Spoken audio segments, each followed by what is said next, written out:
I hope everyone is fine, and I also hope that you have seen my previous videos regarding what is force, types of forces and net force.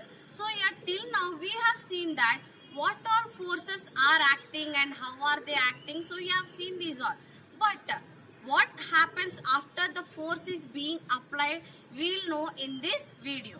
So here it can change, the force applied can change the state of motion. So what is state of motion? The objects will be either in rest or else in moving. So here while you are applying any force, it will be changing. If it is a static object, then it starts moving. If it is already moving object, then you can change the direction or you can increase the speed of the object. Okay, so these are going to happen when the force is acting onto the object, and it can also change the shape of the object.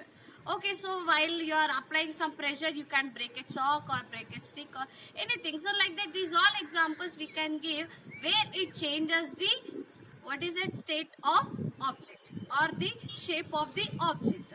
So there will be permanent changes and temporary changes. So let us see few examples here. So here I have taken one of the objects and it is static. Now it is static, it is not moving. So here what am I doing? I am applying some pressure and it started moving. Okay, so this is what going to happen. So it was static. I have applied some of the force onto that object and it has started moving. Now let us see the example. If it is already moving, then what happens to it? Now if the object is already moving, see now the object is already moving and applying some force. Then what happened? Then the direction was changed. It was initially moving in straight direction, but when I have applied the force, what happened? It has changed its direction and it went away. So this is what happens. So whenever we are applying force, a static object we can move it, and for an already moving object we can change its direction or we can also increase the speed of the object. Then coming to the shape. So here I have taken a sponge, and if I am applying force onto this object, what happens? Let us see. See here. So here I have applied the force, then what happened? It got contracted. Again if I am releasing the force, again it is coming back to its original position. So this what is happening when it is a temporary change. So let us see what is a permanent change. Now with the same force I am tearing the sponge. Then what happens? It is a permanent change. Again can I fix it back? No, I can't do it. So this is what happens when the force is being applied. So there will be some temporary changes and permanent changes. So let us take another example. So I have taken a stick and if I am breaking it, so what is it? It is a permanent change. Can I fix it back again? No, I can't do it. So this is what is the permanent change. So here again we can take the example of a stretching of a rubber band. Okay, so this is a temporary change because if I release it, again it comes back to the original position. Again if I apply force, again it will be stretched and it will be changing the shape of the object. And one more example also we can take. So let me take this glass. If I am applying force on it, what happens? It got crushed. Again when I am leaving it, again it tries to form into the same position. Okay, so this is what happens when you are applying the force. There will be temporary changes and permanent changes, and also it can change the state of the motion. So here we can also observe that pressure. So what is pressure now? So pressure is nothing but force applied by area. Okay, so in a certain amount of area, how much force you are applying, that you say it as a pressure. So pressure is directly proportional to the force. So if the force is increasing, then the pressure also will be increasing.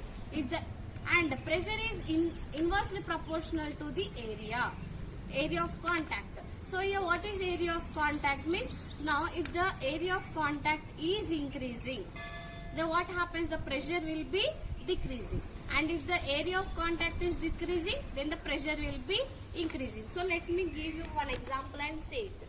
So here I have taken a pen. Okay, so here, so this is the nib, so which is having very less area, okay, compared to this side of the pen. Okay, so now I have taken my hand and I am trying it to put it to my hand. So what happens? It hurts me because it is very sharp. So it will be hurting me. But whereas if I take the opposite direction, it doesn't hurt me much as it has done with the nip, because the area of contact is changing and the pressure also changes. Here area of contact is less, so the pressure will be more, and here area of contact is more, so the pressure will be less. And you can same see for the knives. So knife will be having two edges. One will be sharpened and other will be blunt. So while cutting any of the object, you use a sharp edge because the pressure applied by it will be more and the opposite side will be less. That's why we don't use the blunt side of the knife for cutting any of the objects. So let me give you one more example. Taken another example. So this is a sponge and this is a tile.